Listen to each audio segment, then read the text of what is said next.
एक घने जंगल में भूरा भालू रहता था। उसका नाम भोलू था। भोलू को शहद बहुत पसंद था। जब भी उसे शहद की खुशबू आती उसके मुंह में पानी आ जाता। एक दिन भोलू जंगल में घूम रहा था, तभी उसे एक मीठे फूल की खुशबू आई। वह खुशबू का पीछा करते करते एक ऊंचे पेड़ के पास पहुंचा। पेड़ पर मधुमक्खियों का एक बड़ा छत्ता लगा हुआ था। भोलू समझ गया कि यह शहद का छत्ता है। भोलू की आंखें चमक उठी। उसने सोचा, आज तो खूब शहद मिलेगा। वह पेड़ पर चढ़ने लगा। पेड़ बहुत ऊंचा था, लेकिन भोलू को शहद की लालसा ने हिम्मत दी। जैसे ही भोलू छत्ते के पास पहुंचा, मधुमक्खियां भिनभिनाने लगी। उन्होंने भोलू को चेतावनी दी, लेकिन भोलू ने उनकी बात नहीं सुनी। उसने छत्ते पर पंजा मारा और शहद निकालने की कोशिश की। मधुमक्खियां गुस्से से भर गईं। उन्होंने भोलू पर हमला कर दिया। भोलू के चेहरे और शरीर पर मधुमक्खियों ने डंक मारना शुरू कर दिया। भोलू दर्द से चीखने लगा। वह जल्दी से पेड़ से नीचे उतरा और भागने लगा।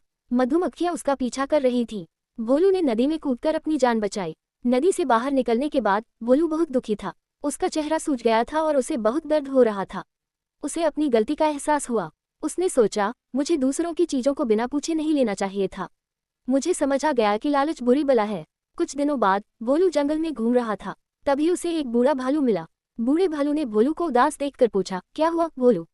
भोलू ने बूढ़े भालू को सारी बात बताई। बूढ़े भालू ने मुस्कुराते हुए कहा, भोलू, तुम्हें अपनी गलती से सीख मिली, यही सबसे बड़ी बात है।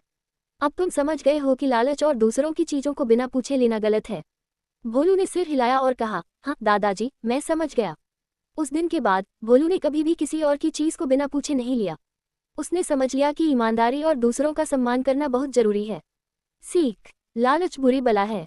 दूसरों की चीजों को बिना पूछे नहीं लेना चाहिए। हमेशा ईमानदारी और दूसरों का सम्मान करना चाहिए।